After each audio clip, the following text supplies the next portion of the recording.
You may be wondering, what is triggering my anxiety? Oh, here we go. 10 surprisingly common anxiety triggers. Wait, there's only 9. If you struggle with anxiety, there are probably things that are triggering that anxiety that you feel. Many times, knowing what those things actually are can help reduce the severity or even amount of the anxiety that you experience. Like I said, you need to know what's triggering it to begin with. I want to share with you some common anxiety triggers and then what you can do to avoid them, with the hope that this will help greatly reduce your anxiety. This is a huge anxiety trigger for some, and then for others, not so much at all, and that is caffeine. Personally, my anxiety isn't impacted much by caffeine unless I just drink an ungodly amount. And thank God, because I love a hot cup of Joe. But for others, it has a substantial impact on their anxiety. For example, I have a friend who has to be particularly careful about the amount of caffeine that he consumes on a daily basis because he has a stronger correlation between caffeine and anxiety than I do.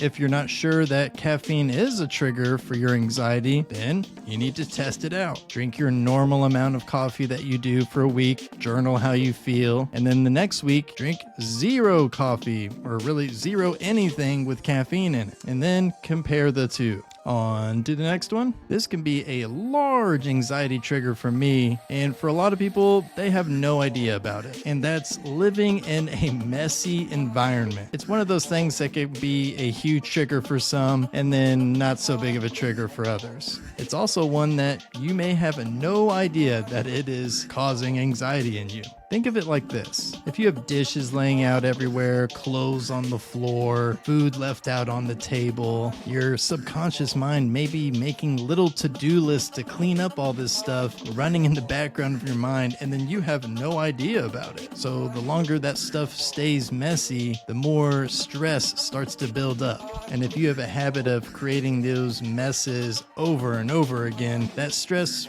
really never goes away. So if this is a big one for you, don't ever have kids, because you may end up with a room that looks like this.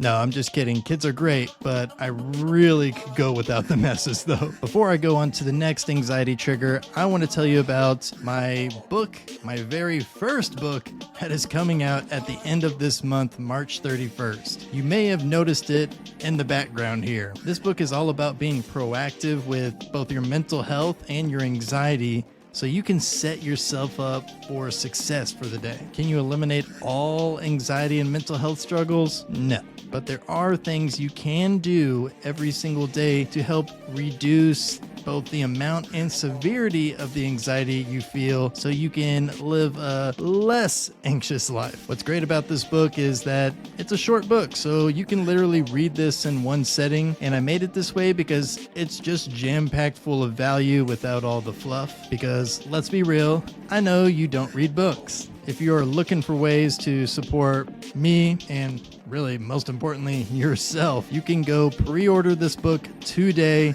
Get it when it comes out on March 31st at feellessanxious.com. Now, back to the triggers. This anxiety trigger is kind of a catch-22, which is neglecting yourself by doing things like skipping meals, not getting good sleep, and just kind of overall not taking care of yourself very well. I say this is kind of a catch-22 because you feel anxious and maybe a little bit depressed because of this, and because you start to feel anxious and depressed, you feel it's okay not to do anything. You feel it's okay to completely neglect yourself, but at the same time, you know that if you start taking care of yourself, these things will start to get better. But the fact of you not taking care of yourself is what's making it worse. Whew, that was a mouthful, and honestly kind of has me feeling a little bit tired. Did you know people that average 6 hours or less of sleep per night are 2.5 times more likely to experience mental distress than people who average more than 6 hours of sleep per night? The Stress is such an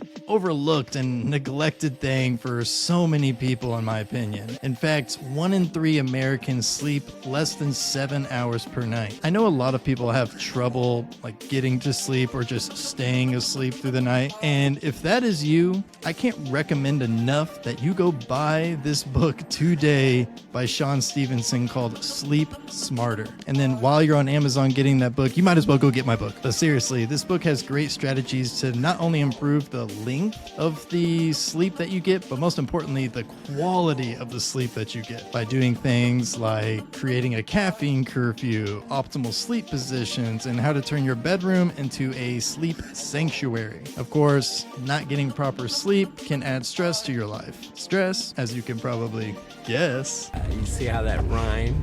can trigger anxiety. You may be wondering, well, aren't those the same thing? No, they are not.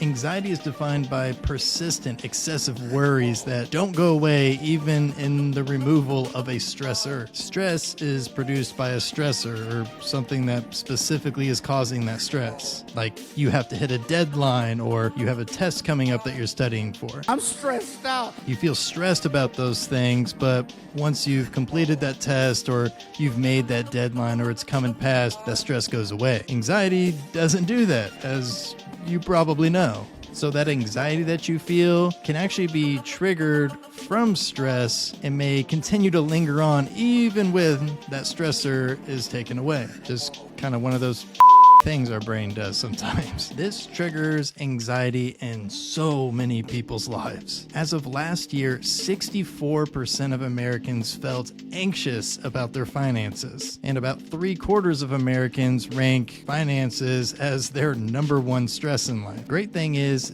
that you can control this aspect of your life. Most people just suck at managing money because we're not really taught that in school. And don't get me started on why we're still teaching kids to write in cursive, but we're not teaching them budgeting. This just means that you have to take action on learning this skill yourself. Go take a course on how to budget or manage your finances so this isn't something that you're stressed and feeling anxious about on a daily basis. This next trigger is pretty specific to social anxiety. Did you know that social gatherings create a lot of anxiety for some people? Well, yeah, it's called social anxiety. No, the solution is not to avoid all social gatherings.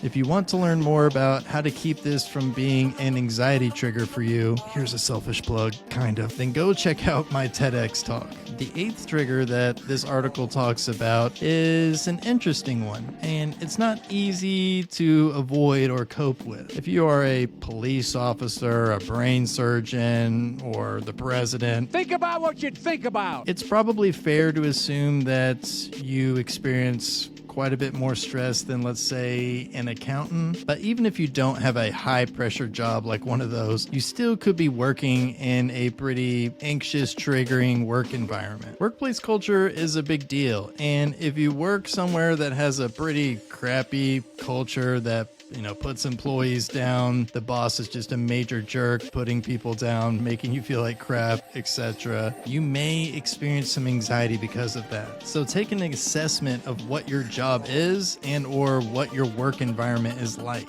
and ask yourself if this is something that could be possibly causing anxiety in you, and if so, is it worth to keep doing? Obviously, that's your call. Lastly, do you fear and avoid conflict at all costs? Because that's a pretty big trigger for anxiety.